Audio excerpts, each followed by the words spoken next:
This hobby we're all in, this collective yet highly individualized journey we've embarked on, that is watch collecting, it's fascinating.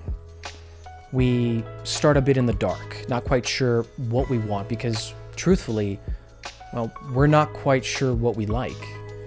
But slowly and surely, we find our tribe and we start to learn, and once we pull ourselves away from all that is hype and what the algorithm feeds us, we discover vintage, we discover micro brands, and we discover independence.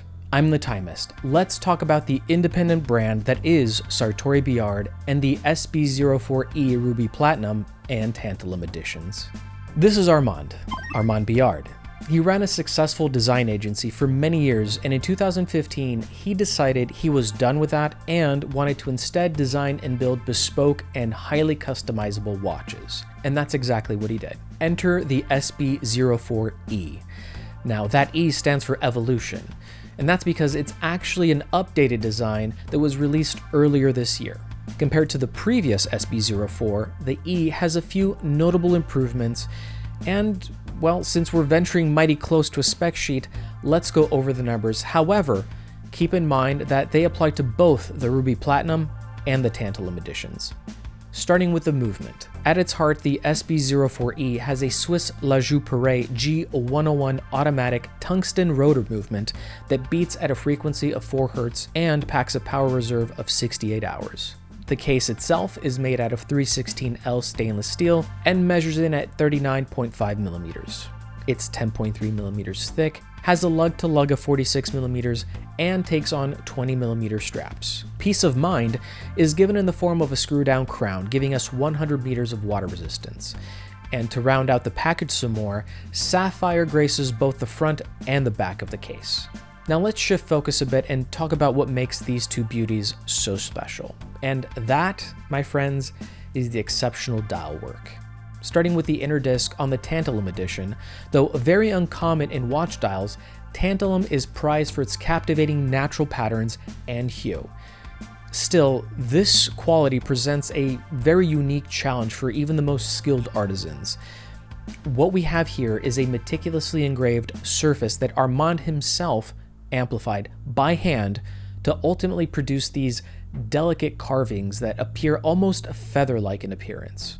Framing this detailed centerpiece is an outer ring, also crafted from tantalum, but finished with a gradual fume application.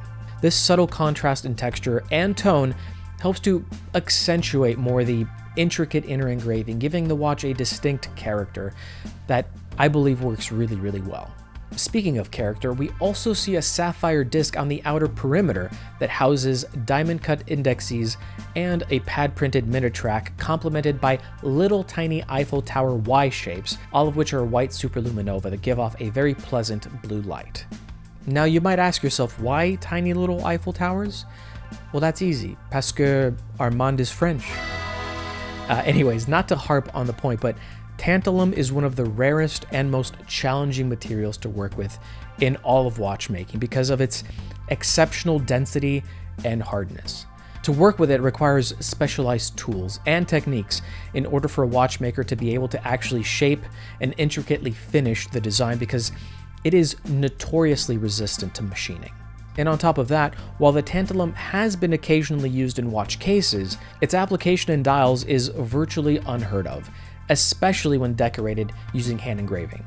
So seeing Armand use it in the SB04-E is, to me, a true testament to his craftsmanship and innovation. And also that he's maybe a little bit mad.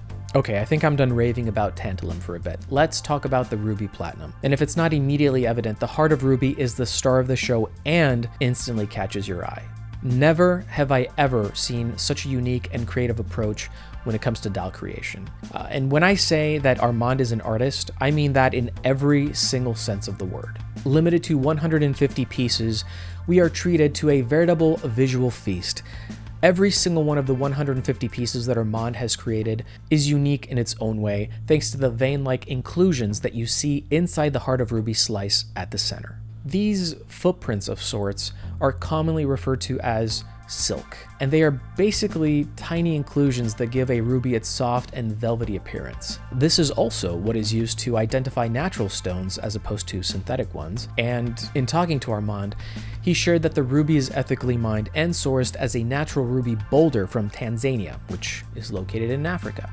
Once in hand, the stone is then shipped off to Germany so it can go through its lapidary phase, getting sliced into what eventually ends up being a dial section. After that, the dial makes its way into Armand's workshop at his home in France, where he has it surrounded by a platinum-coated sunburst fumé sapphire outer ring. This ring has the same diamond-cut indexes and pattern as the tantalum, but somehow, thanks to the ruby center, transforms itself into what I can only describe as wrist-worn art that can tell time. This is, in part, what makes small independent watchmakers like Sartory Billard so very special. The creativity and freedom that Armand exercises in each one of his timepieces is incredible. And I know this firsthand because we talked for almost 2 whole hours during my podcast interview of him. The man quite literally works from his basement workshop. And while we were talking, he showed me a bunch of unfinished dials on his workbench and mentioned that when he's done for the day, he just turns off the machines and the lights and he walks upstairs to have dinner with his wife and 2 daughters. That, to me, that is independent watchmaking. The limited ruby platinum retails for 4,700 euros, excluding VAT and any tariffs that may apply, while the tantalum retails for 3,500 euros. Both timepieces are part of what Armand calls the edition collection, and that distinct naming convention matters because Armand also offers what he calls the bespoke collection.